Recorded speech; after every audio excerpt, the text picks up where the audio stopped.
एफएमएसएम का एग्जाम है और आपको अभी तक ये नहीं पता है, तो ध्यान से वीडियो देख लो, 2 मिनट के अंदर समझाती हूँ। ये गलती करोगे ना तो बहुत भारी पड़ जाएगी। Just watch carefully.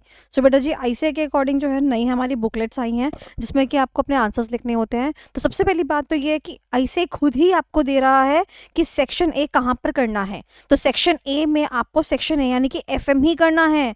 तो मेक श्योर कि आप सेक्शन ए की कॉपी में सेक्शन ए करें।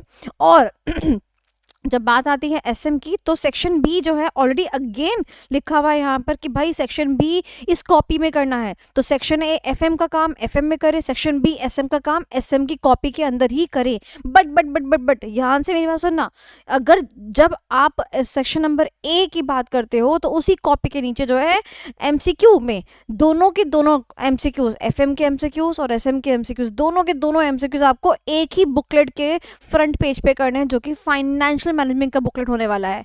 तो डिस्क्रिप्टिव पार्ट जो है वो आपकी रिस्पेक्टिव कॉपीज में जाएगा और एमसीक्यू पार्ट सारा का सारा, चाहे एफएम का हो चाहे एसएम का हो, वो यहाँ पर आएगा। एक बात और देखना, आईसीए ने ये वाली बात साफ साफ बोल दी। क्या बोला कि अगर भाई सुनो, अगर तुमने कोई भी कंटेंट सेक्शन नंबर ए का सेक्शन नंबर बी की बुकलेट में कर दिया तो वो से इवैल्यूएट नहीं किया जाएगा। यानी कि अगर एफएम का काम एसएम की कॉपी में किया, इवैल्यूएशन नहीं होगा।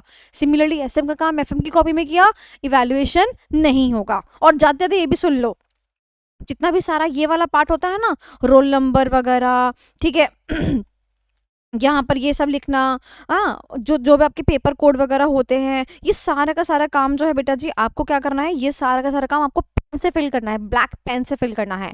ठीक है। और एमसीक्यूज आपको किससे करने हैं? एमसीक्यूज आपको पेंसिल से फिल करने हैं, एचबी की मोटी वाली pencil. Take the Apsara pencil along with you. Okay, all the very best.